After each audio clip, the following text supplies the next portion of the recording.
ஒரு தந்தை தன்னுடைய பிள்ளைக்கு கொடுக்கக்கூடிய மிகப்பெரிய நிஅமா இறை நம்பிக்கை. அதை தன்னுடைய பிள்ளைக்கு கொடுக்கிறார் லுக்மான் அலைஹிஸ்ஸலாம். முதலிலே உன் இறைவனை புரிந்து கொள். அதற்கு பிறகு அல்லாஹ் ரப்புல் ஆலமீன் லுக்மானுடைய அறிவுரையோடு மிக முக்கியமான ஒரு அறிவுரை இணைத்து சொல்கிறான்.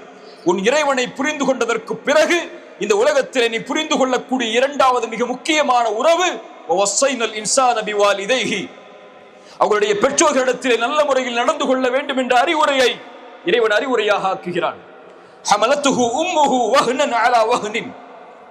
இறைவன் உலகத்திலே குர்ஆனிலே ஒரு விஷயத்தை சிரமம் என்று கருதக்கூடிய செயலாக இறைவன் கூறுகிறான் என்றால் இந்த செயலைத்தான். உன் தாய் உன்னை சிரமத்திற்கு மேல் சிரமப்பட்டு சுமழ்ந்தான். அனிஷ்குருலி வலிவாலிதைக்க. லுக்மான் அலைஹிஸ்ஸலாமுடைய அறிவுரைக்கு பிறகு இணைத்து அல்லாஹ் தன்னுடைய அறிவுரையை சொல்கிறான். அதனால் அதை கொடுத்தது நான், முதலில் அதற்கு எனக்கு நன்றி செலுத்து, அதற்கு பிறகு உன்னுடைய பெற்றோர்களுக்கு நன்றி செலுத்து. உன் இறைவனுக்கு பிறகு இந்த பூமியிலே நீ கண்ணியப்படுத்த வேண்டிய ஒரு உறவு இருக்கும் என்றால் உன்னுடைய பெற்றோர்கள் தான், உன் தாய் தந்தை தான். ரசூலுல்லாஹ் ஸல்லல்லாஹு அலைஹி வஸல்லம் இடத்தில் கேட்கப்பட்டது, இந்த உலகத்திலேயே நாங்கள் நெருக்கத்திற்குரிய உறவாக எடுத்துக்கொள்ள வேண்டிய உறவு யார்? ரசூலுல்லாஹ் ஸல்லல்லாஹு அலைஹி வஸல்லம் சொன்னார்கள், ஸல்லல்லாஹு அலைஹி வஸல்லம், உங்கள் நாவுகளை நினைக்க வையுங்கள் இந்த வார்த்தைகளால், அன்போடும் பாசத்தோடும் சொல்லுங்கள் ஸல்லல்லாஹு அலைஹி வஸல்லம். முஹம்மது என்ற பெயரை கேட்டவுடன் சொன்னார்கள், யார் இந்த உலகத்திலேயே நான் நேசத்திற்குரிய உறவாக எடுத்துக்கொள்வது? ரசூலுல்லாஹ் சொன்னார்கள், உம்முக், உன் தாய். பிறகு யார்? அல்லாஹ்வுடைய தூதரே, உம்முக், உன் தாய். பிறகு யார்? உம்முக், உன் தாய். பிறகு யார்? அபூக்க, உன் தந்தை. மூன்று அடிப்படையை முதலாவதாக தாய்க்கு சொன்னார்கள். ஏன்? உன் தாய் தான் இந்த உலகத்திலேயே நெருக்கமாக எடுத்துக்கொள்ள வேண்டிய உறவு. அவள் உன்னை சிரமத்திற்கு மேல் சிரமப்பட்டு உன்னை பெற்றெடுத்தாள், ஈண்டெடுத்தாள். அவள் தான் அடிப்படை நீ பிறப்பதற்கு, இந்த பூமியில் வருவதற்கு, என்னை அறிவதற்கு, என் வளர்ப்பில் நீ வளர்க்கப்படுவதற்கு.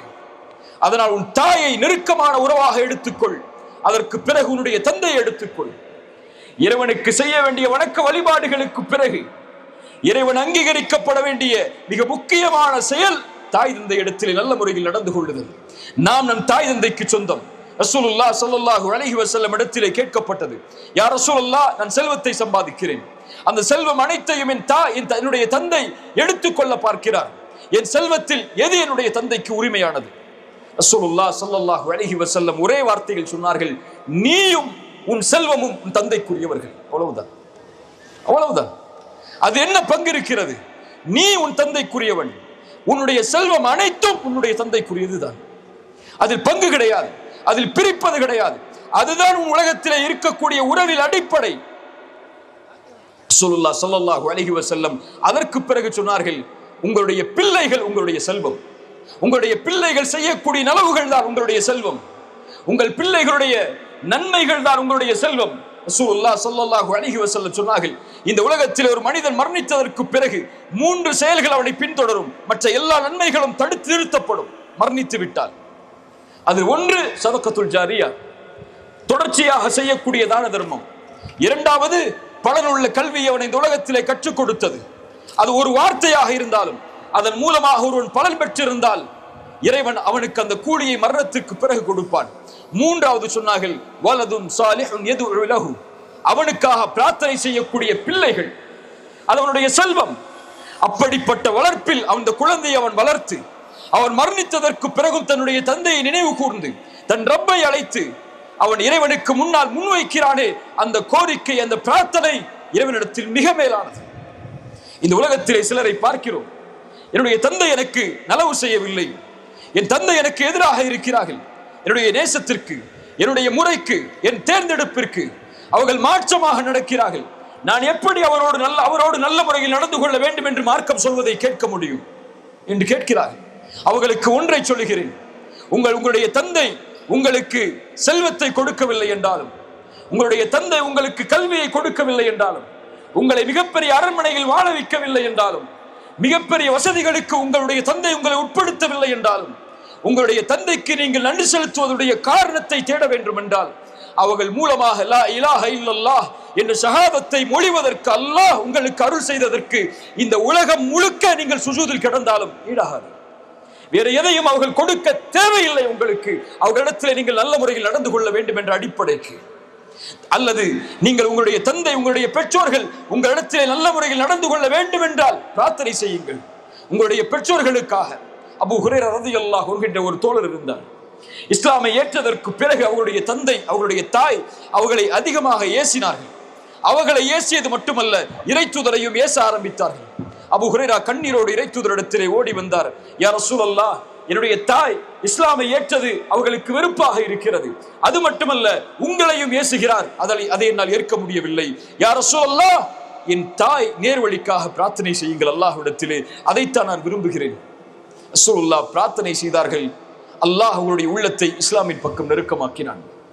அதற்கு பிறகு அவர்கள் வீட்டில் நுழையும் போதெல்லாம் அவர்கள் அல்லாஹ்விடத்திலே சொல்லுவார்கள், தாயிற்கு முன்னால், யா அல்லாஹ், என்னை இவர்கள் எப்படி என்னுடைய சிறு வயதில் வளர்த்தெடுத்தார்களோ பரிவோடும் அன்போடும், அது போன்ற அவர்கள் இப்போது பெரிய வயதை அடைந்திருக்கும் போது அவர்கள் மீது இரக்கம் காட்டு. ரப்பிர்ஹம்ஹுமா கமா ரப்பயானி ஸகீரா.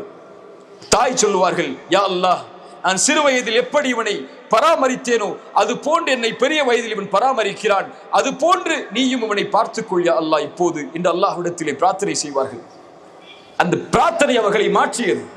தாயின் பெற்றோரின் உறவுக்கு மகனையும், மகனின் உறவுக்கு பெற்றோரையும் இறை தொடர்போடு ஒரு பிரார்த்தனை, இறைத்தூதருடைய பிரார்த்தனை மாற்றியது என்றால் எல்லா பிரார்த்தனைகளும் மாற்றும்.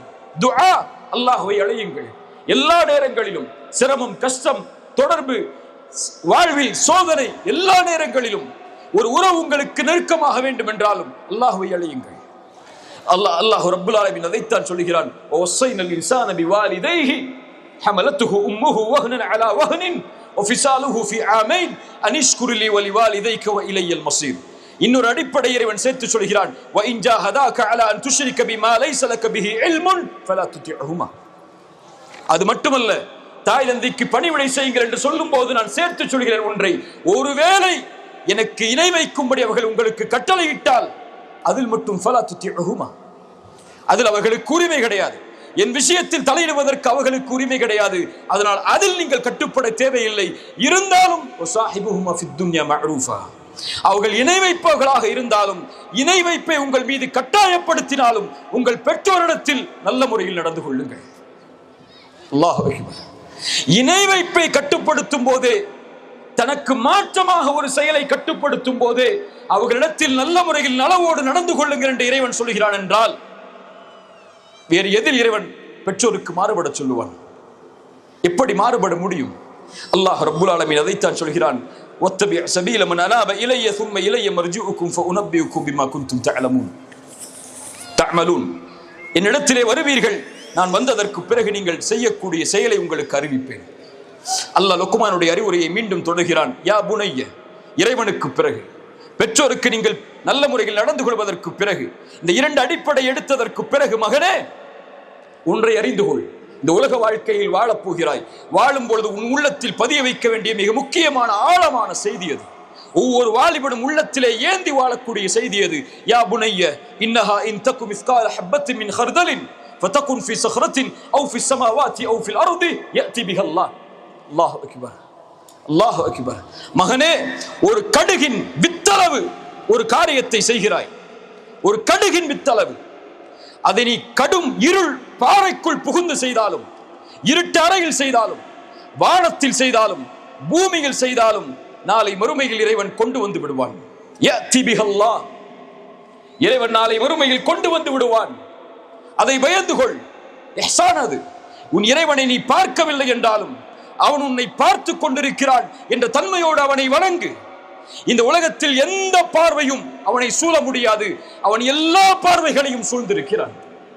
நீ நடக்கக்கூடிய முறையில், நீ உறங்கக்கூடிய முறையில், நீ விழிக்கக்கூடிய முறையில், உன் செல்வத்தை சம்பாதிப்பதில், செல்வத்தை செலவழிப்பதில், உன் உறவை அமைத்துக் கொள்வதில், உன் தாயோடு, உன் தந்தையோடு, உன் நண்பனோடு, உன் ஆசிரியரோடு, உன் சக மாணவர்களோடு, உன் நண்பர்களோடு, இவை எல்லா விஷயத்திலும் தந்தை உன்னை கண்காணிக்கவில்லை என்றாலும், தாய் உன்னை கண்காணிக்கவில்லை என்றாலும், நான் உன்னோடு இல்லை என்றாலும், நண்பர்கள் உன்னோடு இல்லை என்றாலும், இந்த எல்லா பார்வைகளையும் விட கண்ணியமிக்க இறைவன் உன்னை பார்த்து கொண்டிருக்கிறான்.